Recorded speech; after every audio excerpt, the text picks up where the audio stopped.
Good morning and welcome to the first meeting in 2021 of the Finance and Constitution Committee.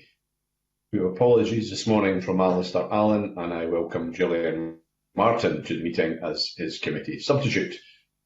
We've also had a couple of changes in the committee membership since we last met, and I'd like to put on record our thanks to both Alec Rowley and Angela Constance for their hard work and for their significant contributions during their time on this committee. And I therefore want to also welcome our new members, Sarwar and Fulton McGregor, to the meeting. And can I begin by asking Anas if he would, and invite him to declare any relevant interest to the committee? Good morning, Convener. I have no relevant interest to declare, and I look forward to serving under your chairmanship. Thank you, Anas. And Fulton, can I ask you the same? Do you wish to declare any relevant interest to the committee? Thanks, Convener. Really looking forward to being a part of this committee, and same as Anas, no relevant interest to declare. Thank you, Fulton. And Gillian, as this is your first meeting as a substitute member, can I ask you to declare any relevant interest? Thank you, Convener. I don't have any relevant interest to declare. Okay, thank you all three. We therefore turn to the second item on our agenda, which is to take evidence from the Scottish Parliament corporate body on its budget submission for 21-22.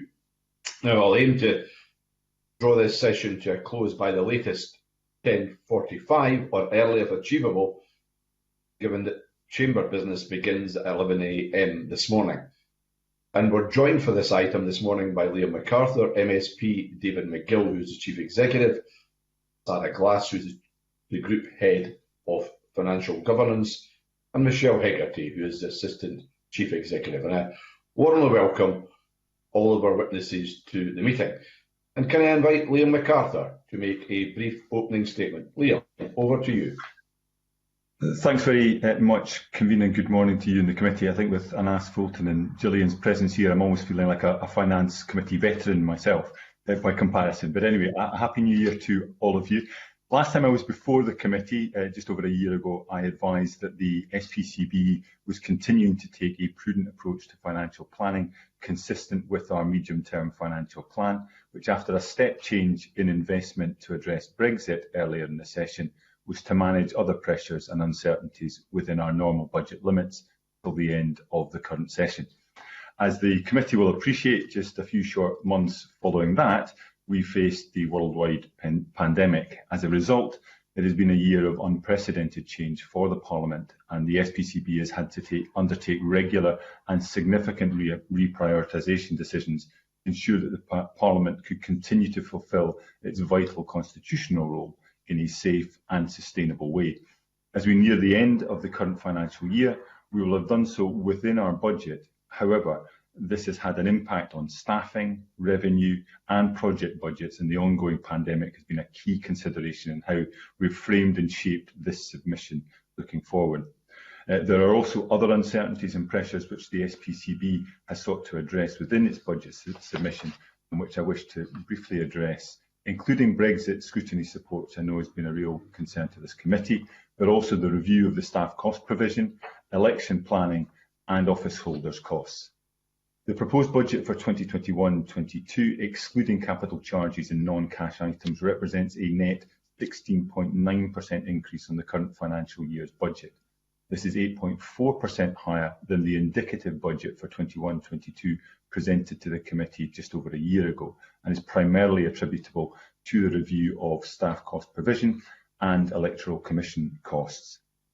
Turning first to our planning assumptions in relation to the pandemic's impact on our operations, we know that the current temporary way of running Parliament is more rather than less expensive, and it is unlikely to be a linear process back to normality. That said, the SPCB has already made certain investments, for example in technologies to support business, working from home and physical changes to meet public health requirements, which are not recurring in 21-22. Our expectation is that we will gradually return to a fully functioning Parliament, and we have built the budget assuming a normal election year, and that we will reprioritise budgets as necessary throughout the year to address the demands of the pandemic. We've retained our usual contingency provision to cover this and other unforeseen circumstances. As identified by the Parliament in a plenary debate on 8th December, convener, a great deal of uncertainty remains around the impact of Brexit on the Parliament scrutiny function. There will undoubtedly be impacts arising from areas such as common frameworks, the Internal Market Bill and keeping pace powers. We will continue to have the additional staff resources which the SPCB had previously put in place 3 years ago to advise and support members. And we will continue to invest in SPICE, academic engagement programme and committee advisors to extend the specialist support and expertise available to you and other members. The SPCB constantly reprioritises within its resources to meet the changing demands of Parliament across the year and has additional flexibility within contingency to meet new operational pressures. This is financially prudent and offers flexibility to respond to emerging legislative and scrutiny demands whilst we plan for longer-term investment. We're also proposing changes to the overall expenses scheme and in particular the level of staff cost provision, having reviewed this provision and evidenced the increasing demands for members, primarily in representing constituents. The SPCB proposes to address these pressures by increasing the level of staff cost provision in Session 6 from £93,900 per member to £133,200. It is up to each member as an employer to determine how they use their provision to staff their office within the overall cap. Other alterations we propose to the expenses scheme for Session 6 are cost neutral. The proposed SCP changes result in a budget bid being £5.8 million higher, based on its application, as I say, from the start of Session 6. This figure includes an uplift of 2.7% in line with the approach to annual uprating of this provision agreed by the SPCB in March 2020. Following the budgetary process, the review recommendations will be subject to approval by Parliament in the coming weeks. And 21-22 is also the point in our parliamentary cycle where we must address the planning and resourcing requirements arising from the Scottish parliamentary elections. As indicated to the committee in December 2019, we've set aside an additional £3 million in contingency to cover the one-off costs associated with the 2021 election, including resettlement grants, winding up costs and staff redundancy payments, in line with the equivalent provision made for at the start of Session 5. As the committee knows, office holder resourcing is an ongoing SPCB responsibility. This is also a constantly evolving landscape as the Parliament continues to add additional responsibilities and/or create new office holders. The office holders draft 2021-2022 budget submissions total £14.8 million, which is £3.8 million or 34.7% higher than the current year. As indicated to the committee last time, the SPCB will be responsible for funding the Electoral Commission for its devolved activities in Scotland in 2021 as a result of the Scottish Elections Reform Act 2020. I can confirm that the costs for 21-22 are now known at £2.6 million, which covers work relating to the forthcoming Scottish parliamentary elections and preparatory work for the local government elections in 2022. The bid also reflects additional funding requirements for the Scottish Public Services Ombudsman as a result of becoming the independent national whistleblowing officer for the NHS. Excluding these additional elements, the budget increased by £378,000 or 3.4% over the 2020-21 budget. The increased figure of £378,000 also includes the impact of the full rent for Bridgeside House, which accommodates 3 of the office holders becoming payable. Finally, I can confirm that the SPCB's budget bid, as advised to members, reflects a 0% uplift for MSPs and ministerial salaries, reflecting political leadership from the Parliament as the country faces exceptional economic circumstances arising from the ongoing pandemic. I do apologise for the slightly longer than usual introductory remarks, but there's quite a lot I felt I needed to go through, but obviously myself and my colleagues would be more than happy to answer any questions the committee has, convener. Thank you.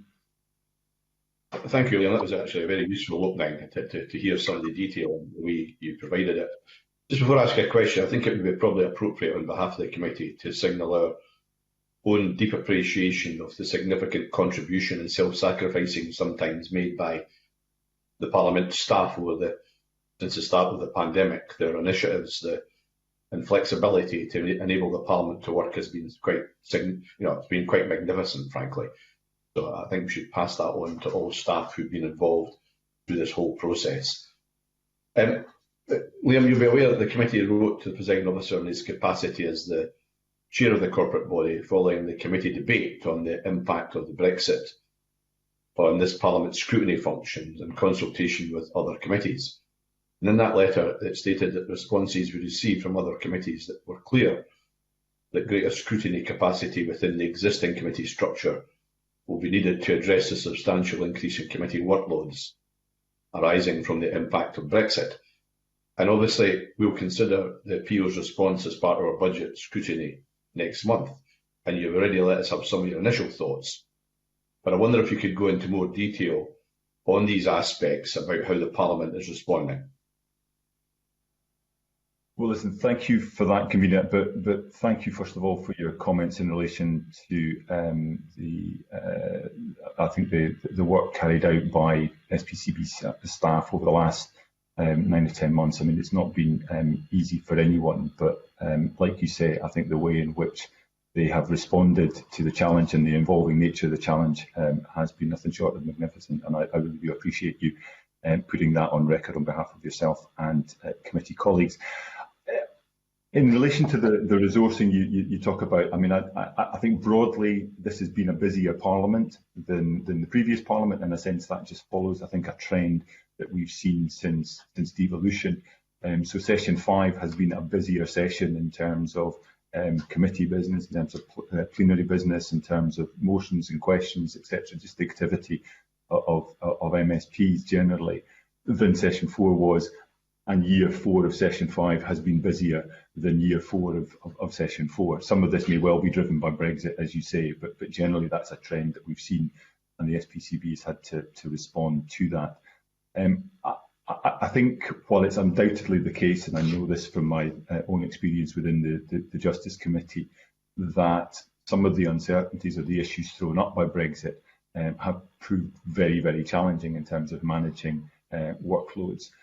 I think what the SPCB have sought to do is respond to that, but respond to it as flexibly as we can, given that some of the uncertainty remains even now.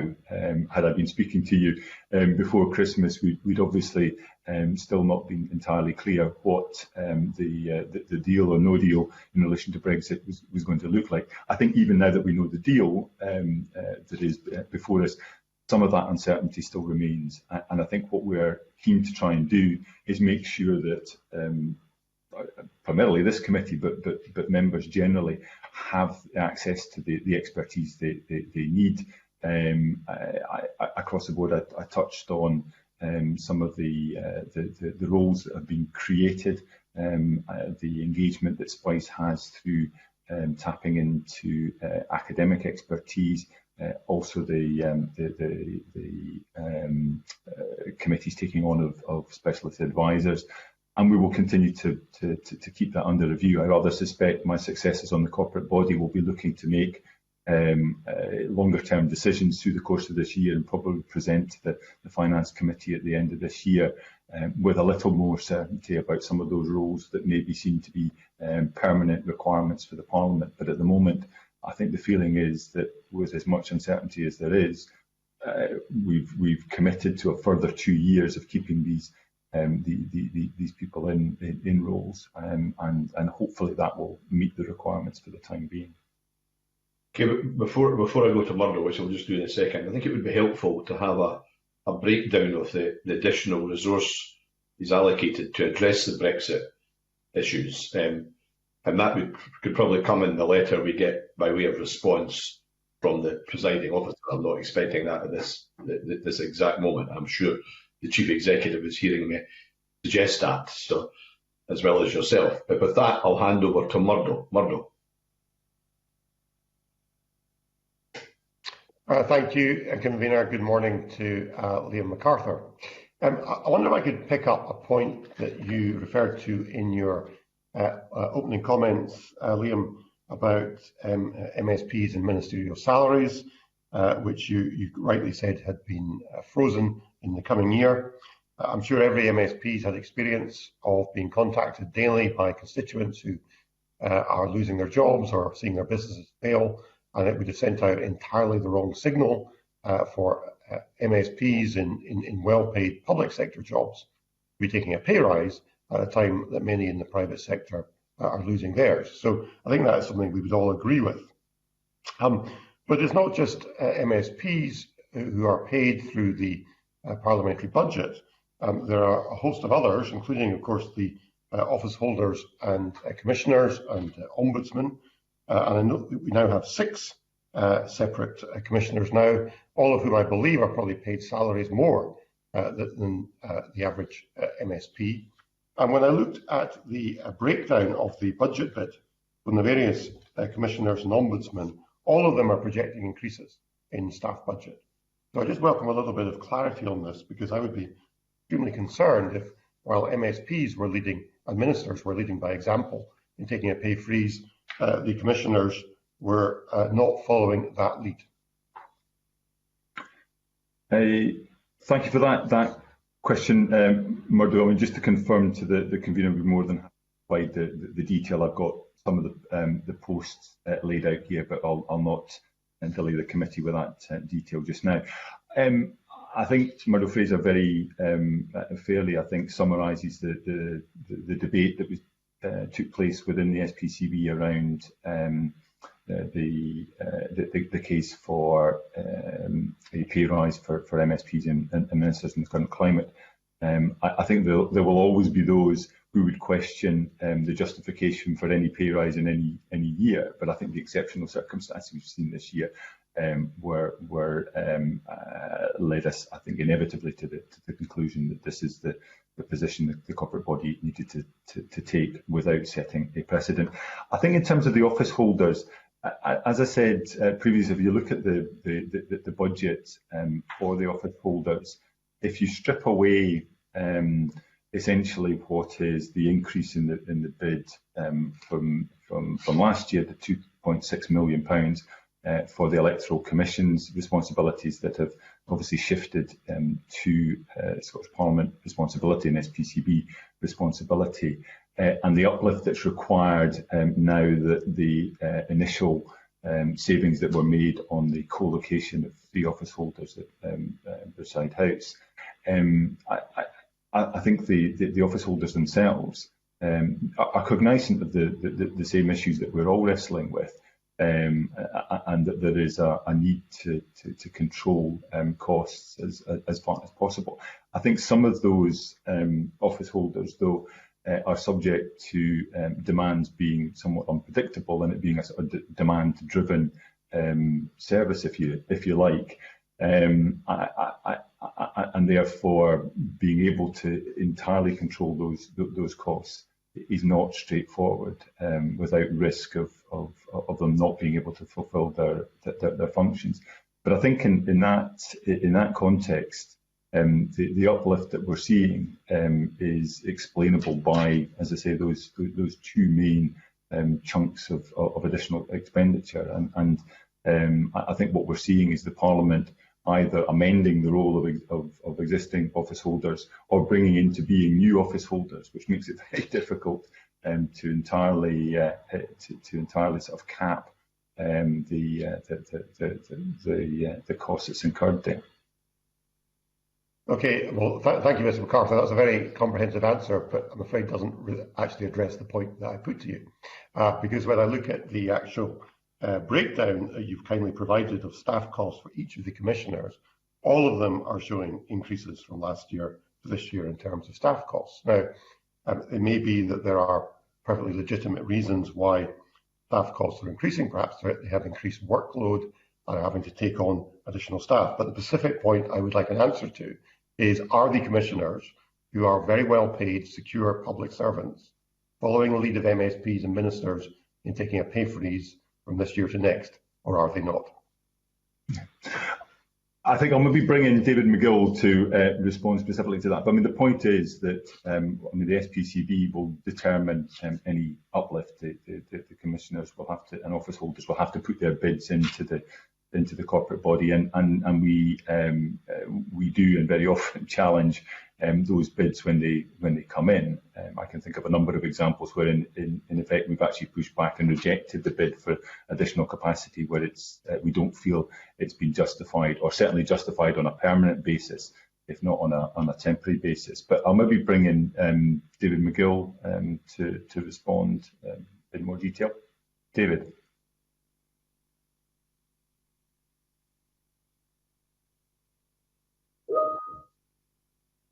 David, do you hear us? Yes, I can hear you. Can you hear me okay? Yeah, on you go. Yeah. Thank you. Just to flesh out what Liam McArthur is saying there, the budget bids that are before the committee show increases in the overall staffing, not just for the individual commissioners and office holders. Those settlements will be subject to negotiation with the TUS. So it's not for the corporate body to set the rates for the staff of the individual office holders. That's through negotiations with the relevant TUS bodies, in the same way that the staff of the Parliament's pay is set through negotiations. So the corporate body has control over the salaries for the individual office holders, but it's for those individual office holders to use their budgets in negotiations with the relevant unions to set the pay. So they've all been given a bit of flexibility in the budgets here to set those negotiations, but they'll take place over the course of the coming months for the pay rates for their staff is settled. Okay, thank you, David. Can I just be clear then? Who exactly sets the pay for the commissioners? For the commissioners themselves, it's set by the corporate body.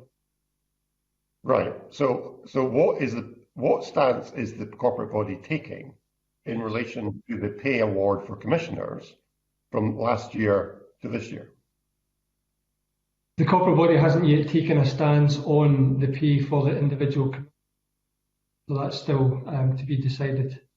Okay. Well, can I just at this stage make a strong personal recommendation to the corporate body that if MSPs and ministers are leading by example as well-paid public servants and taking a pay freeze, there is no way on earth commissioners who are well-paid secured public servants, probably earning more than we are, should be getting a pay uplift. And I don't know if that view is reflective of the rest of the committee, but that would be very firmly my view on the matter. Yeah, that was something to take on board. I mean, I think I'm right in saying that the majority, if not all, of fixed-term salaries, so it may not be an issue that the corporate body needs to adjudicate on, but I'll certainly take that back, and that'll be borne in mind when we're discussing pay with office holders. Okay, thank you, David. Thank you, convener. Thank you, Murdo. It's obviously a matter, Murdo, we can come back to in our budget report and make specific recommendations on as a committee if we choose to do that. But it did take a bit of getting that information out about where we were on it. So good on you for keeping going on it. John Mason, please.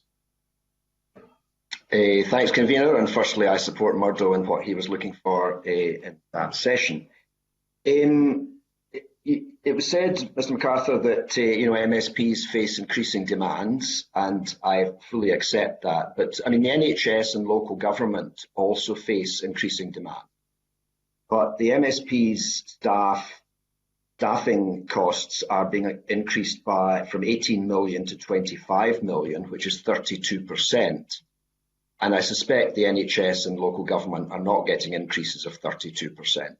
So if a member of the public said to you or me, how is it justified to give this 32% increase for MSP staff, how would you answer that? I think it's, again, a fair point, John, and one that we absolutely wrestled with in arriving at the decision we did. I mean, I think it's probably fair to say that MSPs are the employer. This is a capped provision, and MSPs are perfectly within their rights to draw down much less than the cap. And I think from the survey of members and staff that we undertook over the course of the summer that provided the evidence, in a sense, for decision we took, while a significant majority were experiencing an unprecedented increase in workload, not just in the quantum, but the complexity of that casework. There were others, and quite a number of others, who weren't, or certainly felt that it was manageable within the staff capacity they had. So, as is the case at the moment, where there are members who underspend across a range of the different budgets, it will certainly be possible for members to continue to operate as they are currently operating. But I think, in response to what was coming through very strongly across the board, across all parties, from MSPs across the country, the workload pressures that they were experiencing were ones that, as the corporate body, we had to find a way of responding to, and I think that's what we've sought to do. I mean, ultimately, it is the responsibility of MSPs to meet the needs of their constituents, to help them with the issues they face, whether these are relating to job losses and business failures, whether they're to do with access to health and care services, whether they're relating to benefits claims or whatever. Across a range of those issues, as I say, the quantum has increased, but the complexity has increased as well. And I think we would be facing considerable criticism, both within the Parliament and I suspect probably from those that were trying to engage with their MSPs and engage with the Parliament, for not having taken steps to try and meet that need. I mean, it is undoubtedly a difficult decision to take. As you rightly point out, there are other services that are under considerable pressure at the moment as well, and I suppose we would all make an argument for trying to ensure that they have the additional resources they need to try and meet those pressures, but that is simply what the SPCB was seeking to do in making this uplift and identifying the area of casework primarily as the point of most pressure. Okay, thanks. I mean, I fully accept the point that both COVID and work generally varies a lot between MSPs. And I have to say, my own office and my staff have not been any busier because of COVID. And I think I have kept my personal, my staffing budget within the limit. I mean, if I could just make one suggestion, I think, which would be that at the start of the new session, we'll probably have quite a lot of new MSPs. And I think some of them are not used to employing staff, and some of them just will spend 100% of the budget on day one. And that gives them no flexibility if there's tightness in years 2 or 3, and then they find they can't give pay increases or they can't take on a part-time member of staff or whatever. So if I could suggest that, somewhere along the line, new MSPs are advised not to spend the full budget on day one, but to keep something in reserve because they could hit a rainy day. So I don't know if that be yourself or somebody else that would do that, but if I could just suggest that might be a possibility. I think, John, that again is an issue that we've discussed at some length within the corporate body and are in the process of making changes to try and ensure that happens. I think the point you make about spending to the maximum at the outset and then leaving yourself absolutely no headroom for pay progression, etc., or changes in roles over the course of the Parliament is one that we're already seeing, and I think you're quite right that the start of a new session perhaps allows us to make changes both through the induction programme that's being arranged for new MSPs, but for returning MSPs as well, because in a sense this is I think something that is pertinent to all MSPs. So I think the way we're structuring expenses and office cost provision will allow some of that to take place, but it's certainly a message we would look to reinforce. I'll maybe invite Michelle Hegarty to talk a little bit more about the specifics of that point. Michelle? Yes, thanks, Liam. Yes, and it is a very fair comment that I think many new members in our experience are not used to being employers, and they do value some support around trying to determine what kind of staffing support they need, both in the Parliament and in their local offices, and and how to structure the different jobs that they would require to support them, to give them that flexibility across the different places that they work and across the parliamentary year. So in undertaking the review of staff cost provision, one of the things we have sought to do is increase the amount of HR support that's available to members. So that will be, there will be discussions that our human resources team will be having with members in the run-in to the election, obviously, about advice that and support they can provide to members in the run-up to the election and the implications for their staff. But there will also be immediate support after the election for returning members and indeed new members, to help them determine how they want to use the new staff cost provision. And some of these issues about, do they want to give staff progression, and therefore where they should be placing them on scales, how to budget, etc., will be covered in that. And in addition, we're going to be having more involvement in training support for member staff centrally as a result of the review of the scheme. So one of the things that we will do there is also ensure that there's a proper induction programme for member staff so that they can learn more about the actual job, about working for the Parliament, etc. And hopefully that will help them get up to speed pretty quickly as well. Thanks, Convener. Okay, thanks, John. Listen, just before I go to Jackie Baillie, just by way of balance, and I've no axe to grind here, everyone knows I'll be retiring at the next election. But and I'm absolutely sure that John, what he said about the pressure on staff is his real experience. But I know it's also the real experience from the many colleagues I've spoken to about the unprecedented nature of the scale and complexity of the work that the staff are having to undertake. Now, unprecedented is a much used word in these times, but that's I think a reality that many offices of MSPs across the parliamentary complex have been facing. John, I just want to make sure there's a bit of balance in that, because I don't want to leave the impression that, well, you might find that situation, that's everyone's position. That being said, Jackie Baillie. Thank you very much, Convener. I too was going to provide a contrasting opinion. Certainly I have one full-time member of staff that does casework, and actually all 3 members of staff are now having to do casework, such as the huge increase in workload. I have to say, though, it is right that we should scrutinise this, because it is the most significant uplift in the budget before us.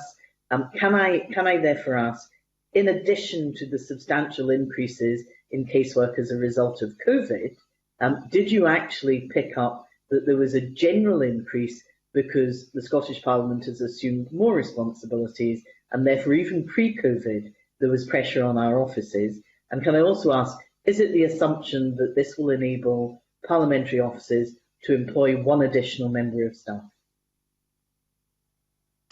Thanks very much, Jackie. I mean, what you describe in terms of what's been happening in your own office about the distribution of casework is reflected very much in my own office. So while it's not been universal, I think it's been the experience of the overwhelming majority of MSPs that, as I say, we've seen an increase in that volume as well as the complexity.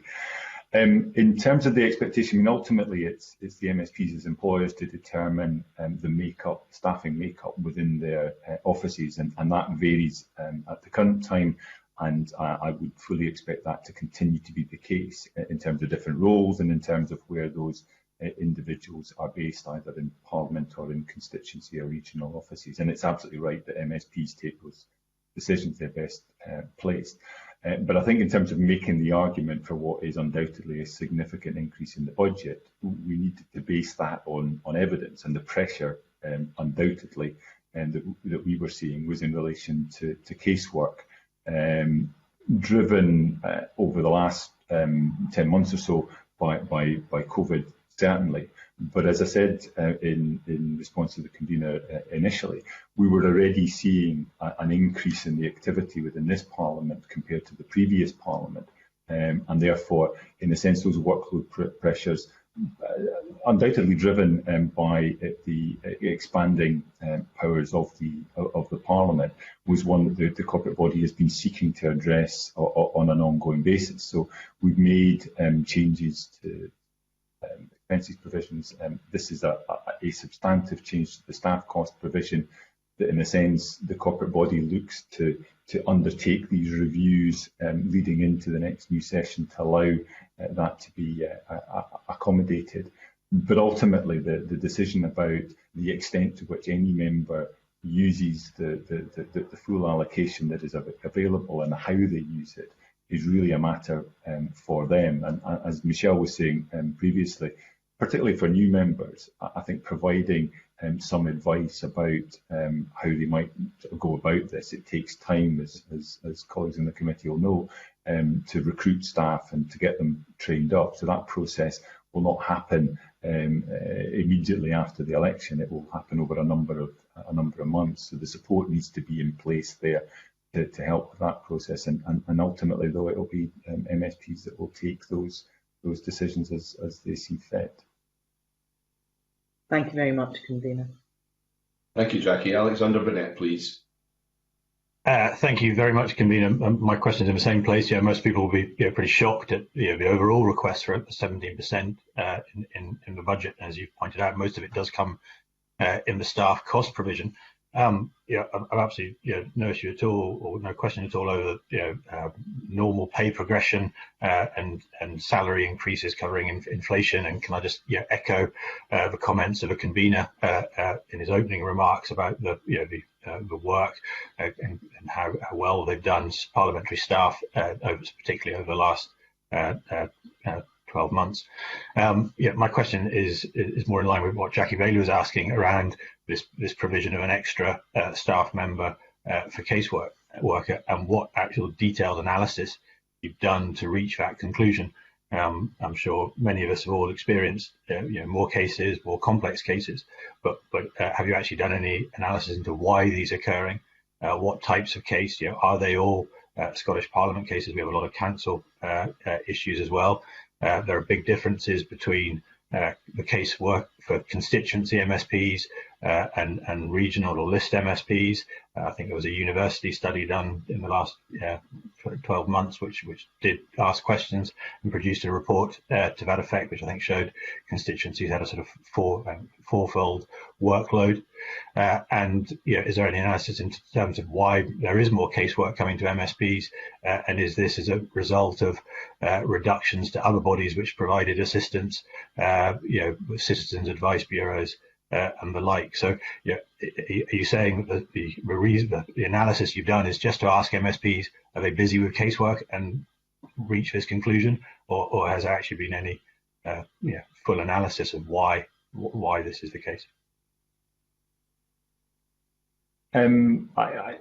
Entirely legitimate questions and ones we have been asking. I mean, I think that there is probably a limit to which we can drill down into the sort of granular detail in every instance, but what we certainly undertook over the course of the summer was a pretty comprehensive consultation with members and with staff across all of the parties and across the country to try and gauge the level to which this was a problem. As John Mason has highlighted, there were MSPs who, even if they'd seen an increase, felt able to manage that within capacity, perhaps by juggling around within their offices different roles. There were others who were absolutely overwhelmed, and there'd be different reasons for that. The nature of the cases that were being brought would be very similar across the country. The breakdown between MSPs may vary slightly, but I think if I were to give you a cross section of the casework I've been receiving over the last 9-10 months, it would have a pretty kind of faithful echo to what you will have seen and what other colleagues will have seen. And I think that it's a truism, but all of us that have been involved in carrying out casework know that the more casework you do, the more casework you generate. And particularly if you're successful in helping people, then word quickly gets around, and you find yourself being the recipient of more. A lot of it may be very similar. So the drivers for this are many and various. I think what we've sought to do is put in place something that has been evidenced by the consultation that's taken place, which has shown that it's in the area of casework. I mean, there's the workload pressures within the Parliament in terms of parliamentary scrutiny business, including in relation to Brexit, as I was discussing with the convener, have undoubtedly gone up. But that seemed to be a more manageable pressure than what we'd seen as a result of COVID. And I think, again, you're right in terms of saying that it will vary probably between constituency and regional MSPs. Those who have been both will certainly testify to that, I think. But I don't think necessarily it would be helpful in creating a system where you weren't acknowledging that many regional MSPs could see a significant upload as well. But if they are managing this within their own resources, one would hope that they would take the prudent decision to employ the staff that they need, additional staff if they need them, or increasing the hours of the existing staff that they have. And that those who don't feel that they need that additional capacity are under no pressure to avail themselves of additional resources. Thank you. Okay, thanks, Alexander. Fulton McGregor wishes to ask a supplementary, I think. Fulton, please. Yeah, thanks, convener. I don't think my video's on. Oh, that's it now. Thanks, convener. It's just following up the questions from colleagues there. I think that it's probably fair to say that it's not just been about a capacity to cope in the strongest sense of the word as offices with existing staff, but I think there's been other things that have to be taken into account, and that's been the lack of annual leave taken, because for most of the year there's been nowhere for folk to go, and that's then led into really difficult places for MSPs and staff to be, because I know, for example, myself, and I know others will be the same, you're trying to say to your staff, just take some time off. You're not going anywhere, but take some time off. But because they're in their house, that's difficult for them. They don't want to do that. A lot of staff have got loyalty to their MSP. They've got loyalty and commitment to the job and their constituents. These are very, very complicated situations that I don't really think can be looked at in terms of many other roles. And so I'm wondering, Liam, how much these factors were taken into account in your decision, and do you actually think that there's a possibility that, we're scrutinising why the decision was made today? And I think rightly, as others have said, we need to do that, and it needs to be able to be justified. But do you think the reverse of that would be true? Had the decision not been taken to support the staff further, we would be sitting here today asking why not, and scrutinising that, scrutinise it from that side? Yeah, no, Fulton, I think those are very much issues that we were alive to, with the requirement or the expectation that staff would be working from home. There were additional pressures created by that, whether it's in terms of homeschooling or those with care responsibilities, even where they were able to continue carrying out their role. We were certainly finding that staff may not necessarily have been able to fulfil it to the same extent as they might have been in more normal times. I think you're right that in terms of the taking of leave, we were finding that was hugely problematic for a lot of MSPs.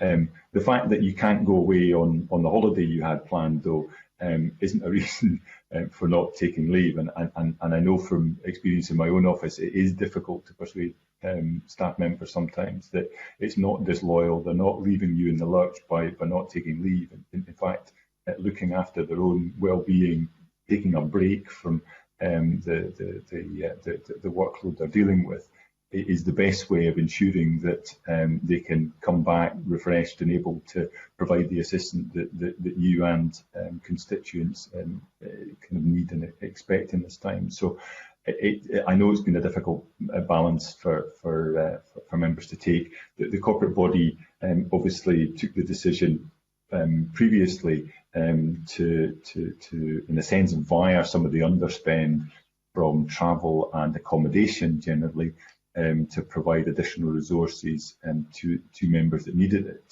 to pay off annual leave entitlements, or to provide a bit of temporary additional capacity to allow that to take place. But we all have a duty of care to our staff members. I mean, as PCB, we have to Parliament staff generally, but as individual MSPs, we have a duty of care to our staff and trying to make sure that they don't feel under any undue pressure not to take leave entitlements that are due them, or not to be able to fill the other responsibilities that are placed upon them. As I say, whether that be in terms of homeschooling, whether in terms of caring responsibilities, we need to be cognizant of all those pressures that come to bear on our staff, as they're undoubtedly being felt by the population more widely. Thanks. Convener, could I have another quick supplementary? Would that be okay? I think I'm conscious that we've got 30 minutes left, so yes, a quick supplementary.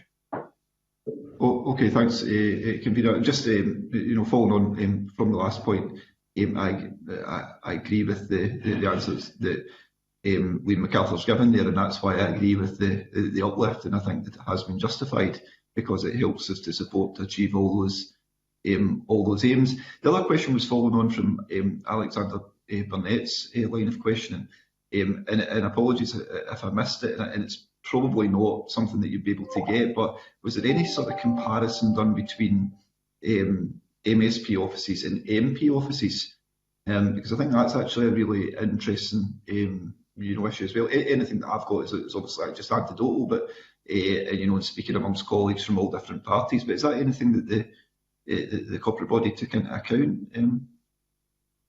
Yeah, it is. I mean, we've tried to use benchmarks from other legislatures, whether it's the House of Commons, whether it's the Welsh Assembly. It's difficult to make direct comparisons because you focus on one aspect of either salaries or allowances, and in isolation, and you don't take into consideration the other aspects, whether in relation to pensions or whatever.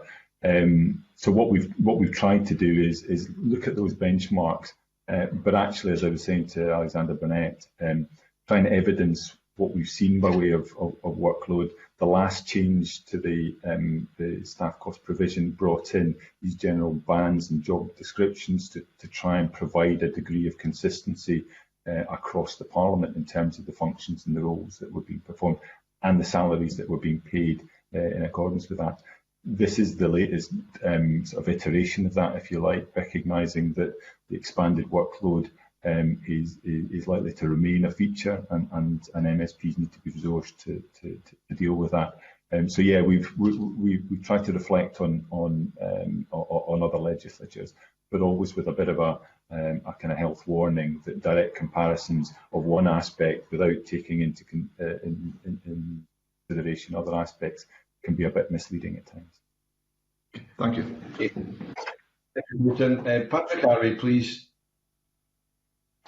Thank you, Convener, and good morning to our witnesses. There's obviously been quite a lot of discussion about the staff cost provision for MSPs.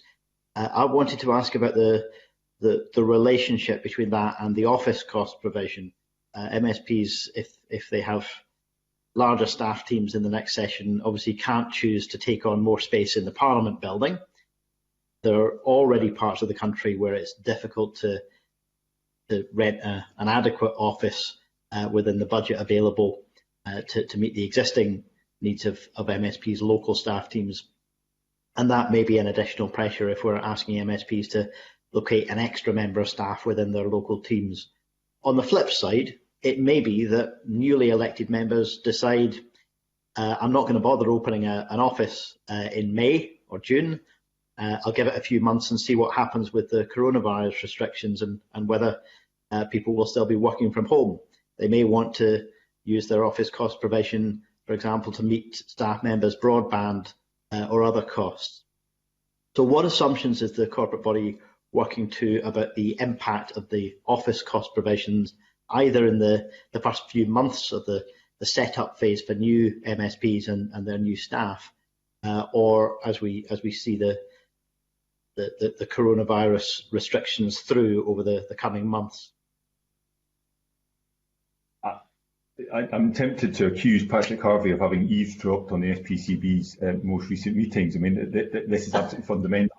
I think what we saw was a very urgent need to respond to the significant increase in workload across a majority of members in different parts of the country, and that's why we took the decision we did. Firstly, in relation to the £5,000 as a kind of interim measure, and then in terms of the staff cost provision increase that we're discussing as part of this budget bid now.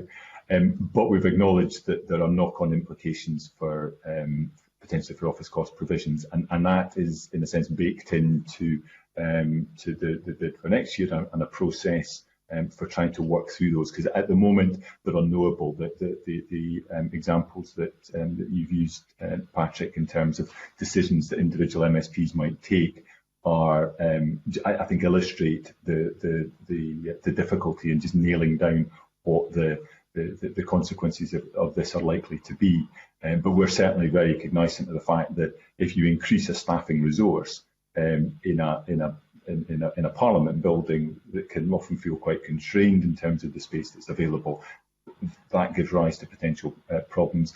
And similarly, in terms of constituency offices, there are already members who perhaps struggle to secure the type of offices they would like in different parts of the country, and we've had to try and respond to that as well. So we haven't come up with any hard and fast conclusions, but that's because we don't really know what the implications are likely to be across the whole of the Parliament. But that will be for the corporate body in the next session to respond to. I recognise the uncertainty, but there does need to be some clear advice given to new members as soon as they get elected. Now, that advice might well be that it's sensible to hold off and not open a local office yet until people can all work in the office. It might be leave your options open. You might want people working from home in the long term after the coronavirus context has passed. Or it might be open an office now while you might find it cheaper to get a lower rent and lock that in for the whole Parliament. So is the corporate body going to be in a position to offer clear advice to members in time for the start of the new session?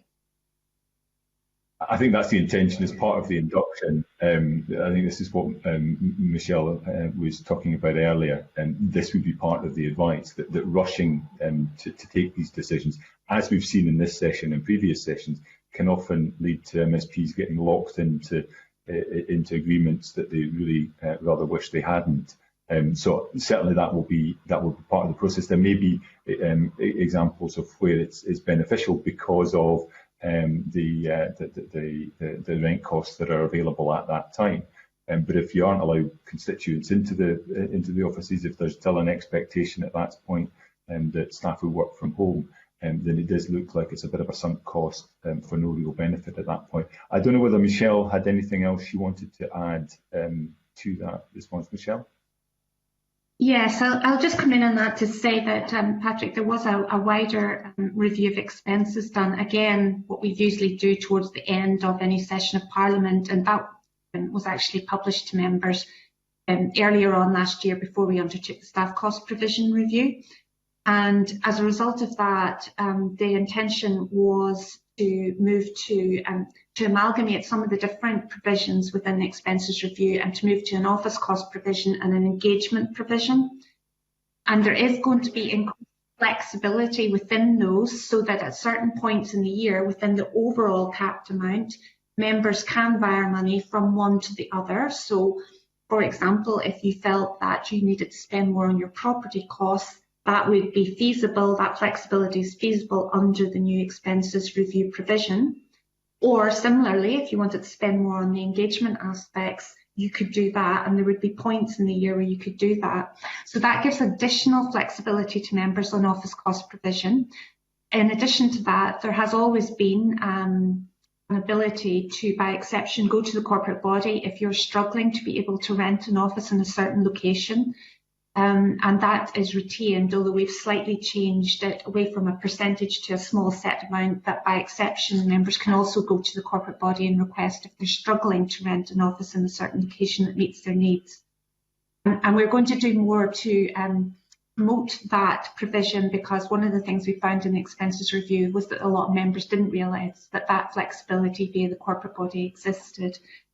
And then in addition to that, you make a very good point about the increase in staff cost provision and the fact that we don't know yet how that's going to be taken up by members. We don't know if it's more staff or if it's extended hours or it's increased pay. So until we see the nature and shape of that, what we've actually agreed with the corporate body is let's see how that shakes out in 21-22 and retain our position to come back and advise on whether we need to adjust the office cost provision in light of the staff cost provision impact for members.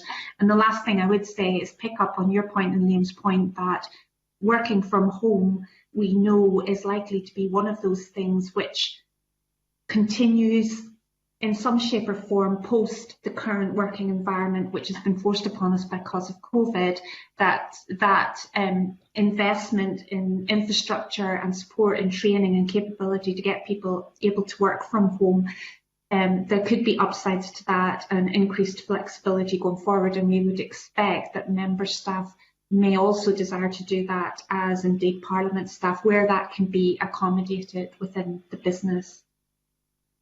That's all very helpful, thank you. Just finally, can I get an assurance that the expectation of a larger number of MSP staff across the whole Parliament, that the knock-on costs that fall out with MSP's budgets, like IT, staff training and well-being, that are paid for by the corporate body, those impacts have been taken into account as well?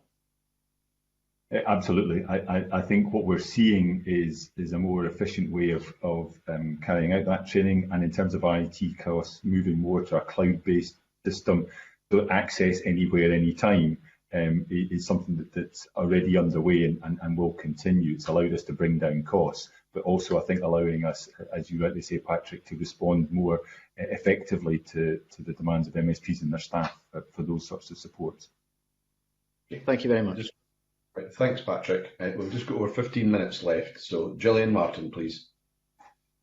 Thank you, Convener, and I'll make my contribution quite short because it does lead on from what the Convener was asking around increased provision in the Parliament staff, particularly in clerking and space personnel, to deal with Brexit. But there's also another I would say quite a long-term issue that Parliament is going to have to deal with, and that is the drive to net zero and the challenges that have been set by the Scottish Government and the Climate Change Act, which will require not just the committee that I convene, and I won't make it about my committee, but a lot of committees across the board will have to factor that into their scrutiny.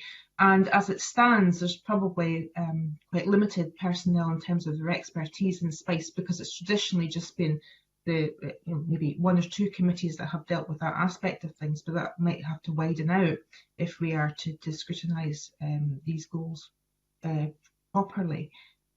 Is that been factored in? I mean, the net zero ambition country and the scrutiny of that in the Parliament in terms of the expertise that we have readily available over the next 10 years, 5 years, 10 years, is that been factored into the Parliament staff costs?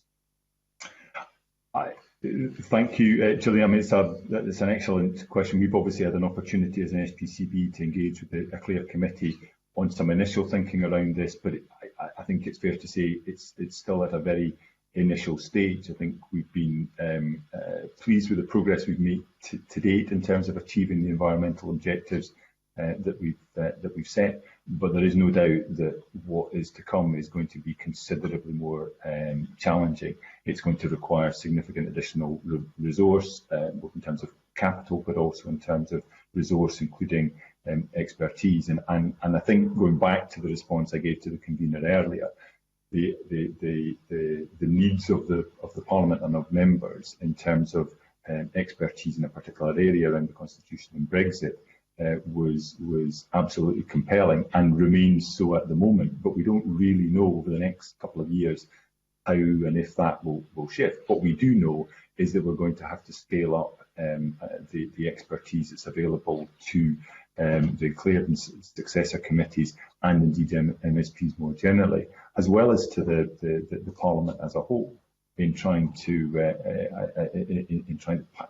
sort of chart a way to net zero for the Parliament. We're under no illusions that given the institution that we are, there will be a lot of spotlight on us in the way that we are seeking to meet that challenge. So we need to make sure that we have access to the necessary expertise. Not all of it will be in-house. I think, as we've seen with Brexit and as we've seen in other areas, being able to tap into academic expertise through the relationship SPICE has developed with the academic community within Scotland, I think has been very beneficial across a range of different areas.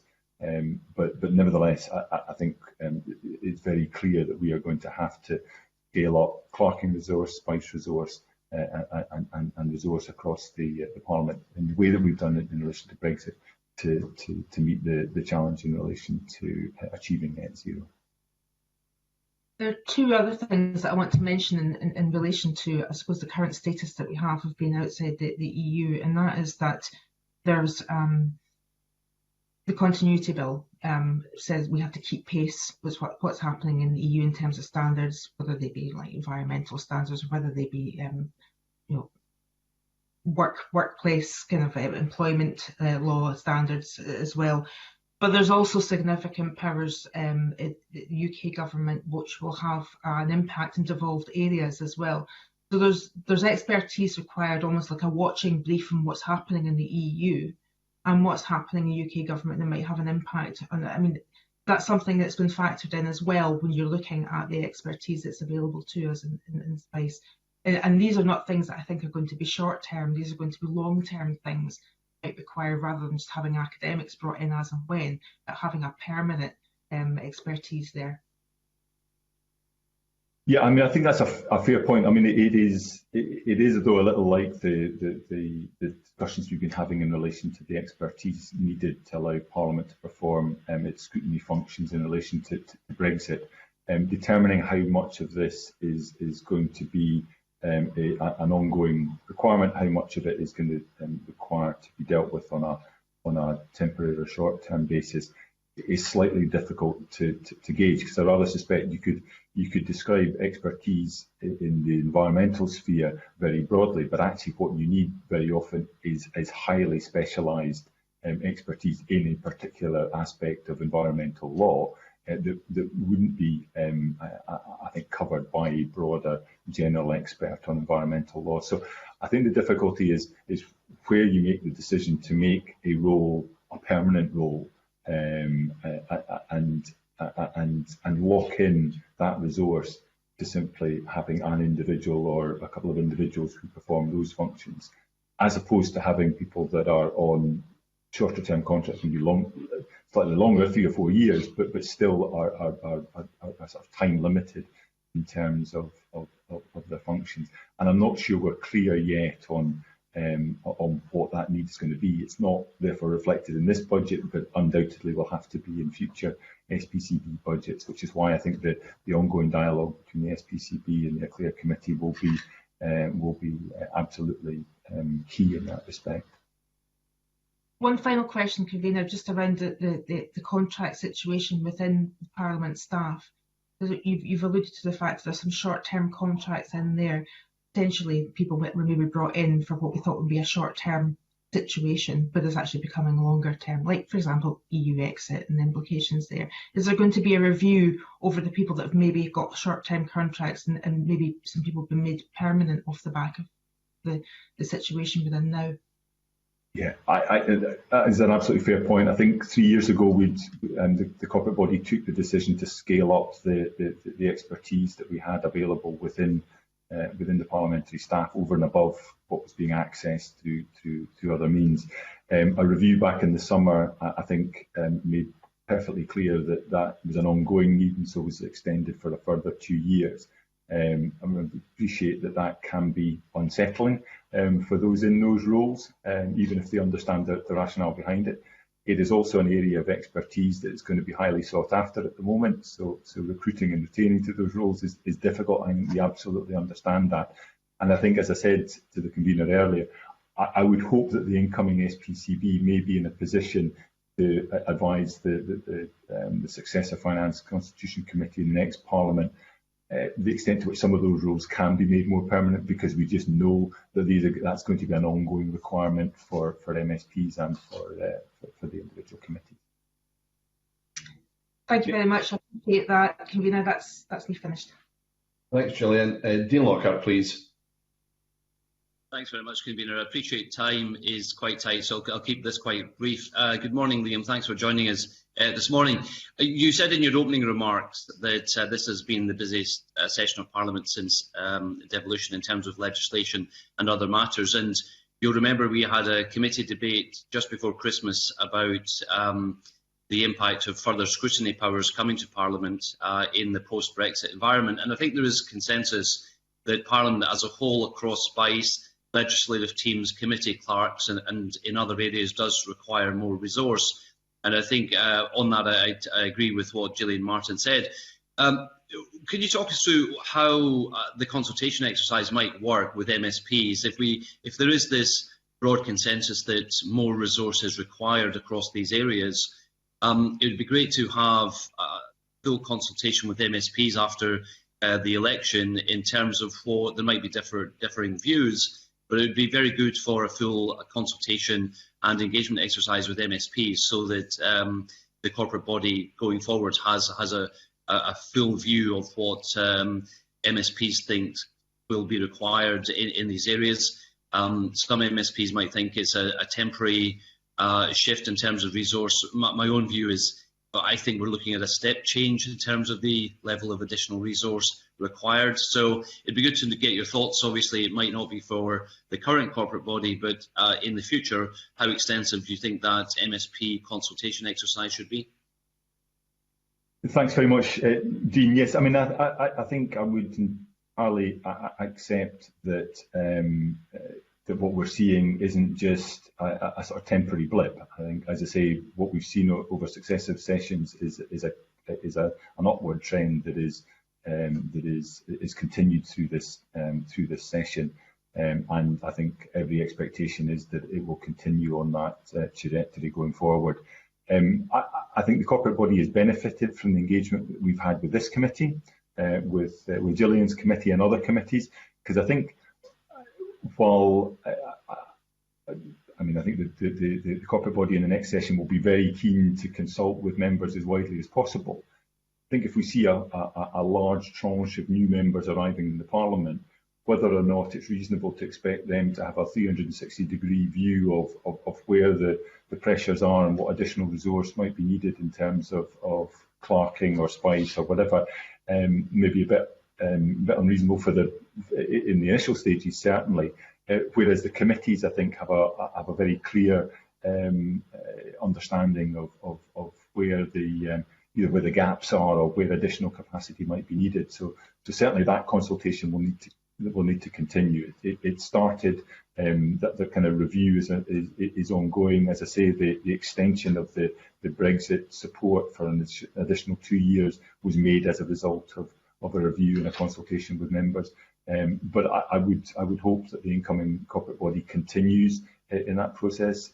We don't kind of sit in isolation of what's going on in Parliament. We can only draw on the lived experience of other members, of staff, and indeed stakeholders who are engaging with the Parliament. And I would hope that those decisions are informed by, as you say, as wide a consultation as is possible, but as is practical as well.